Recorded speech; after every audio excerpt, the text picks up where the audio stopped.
versus film. Hi, I'm Graham. Welcome to Man vs Film. This is going to be a movie review for Bad Neighbours 2.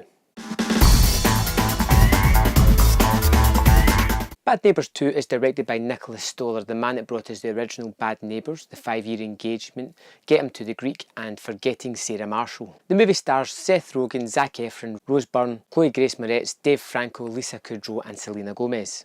The movie rejoins Mac and Kelly as they're about to sell their home with the expected arrival of their second child. Unfortunately, their house has just gone into escrow, a 30-day period where the buyers of their house can back out at any moment.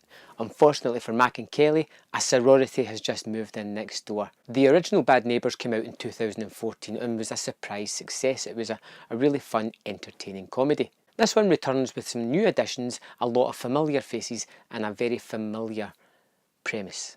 The interesting thing about the Bad Neighbours movies is they try to get certain themes into their movie. The first one was about parents leaving behind their sort of teenage wild years and moving into adulthood, and the teenage wild years was there personified by this frat and particularly Zac Efron's character in the first one. The second one though focuses more on the sorority and the Shelby character played by Chloe Grace Moretz. It is seen through her eyes. She is a girl who has been told what to do, who has been carefully looked after and just wants to do as men do. She wants equality and she wants to be able to do whatever she wants. And it's nice to see them putting these kind of themes into these kind of movies. They're trying a little bit to make them a little bit above your average comedy. I'm not saying that the message is fully fleshed out or is absolutely the best thing about the movie, but it's nice that they've included this into the film. The movie's main characters, Mac and Kelly, are a fantastic couple, electric together. The two of them just bounce off each other and it's a great partnership with some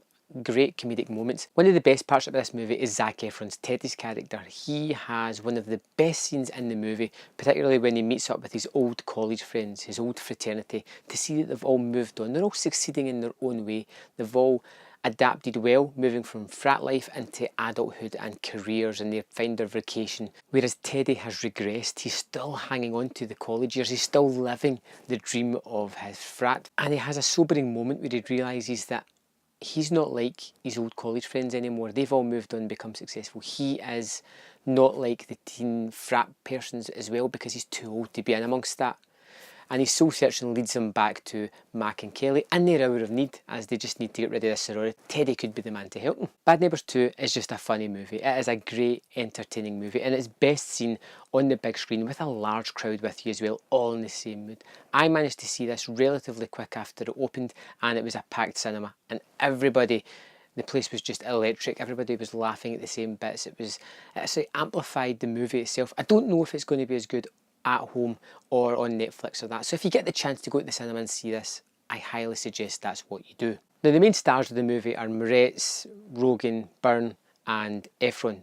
But there are some major secondary characters in this. You have Mac and Kelly's other adult friends who were in the first movie as well, who are hilarious when they pop up. And then you have the sorority sisters of Shelby's character who are downright hilarious and have no right to be as funny as they are, but they're just brilliant to watch, and to see these two groups of people clashing together is just fantastic. It's a comedy version of Civil War and it works on that level. They actually aped one of the posters as well of Civil War. I'd love to tell you some of the jokes in this, but let's face it, some guy telling you jokes just isn't funny. It's not going to sort of pass along the humour.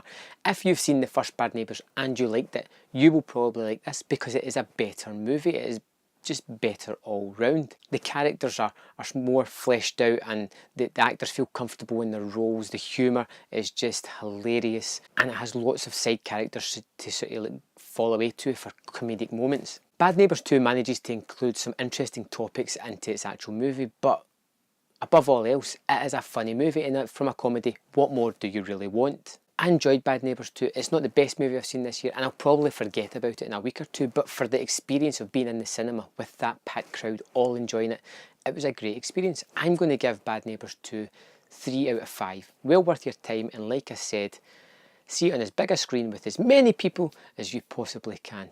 And I'll see you next time on Man vs Film. So thanks for watching that video. I hope you enjoyed it. If you notice on screen, there is 2 more videos that you can click and watch at your leisure. There is also a large subscribe button at the bottom of the screen. If you would like to subscribe to my channel, I will forever be in your debt.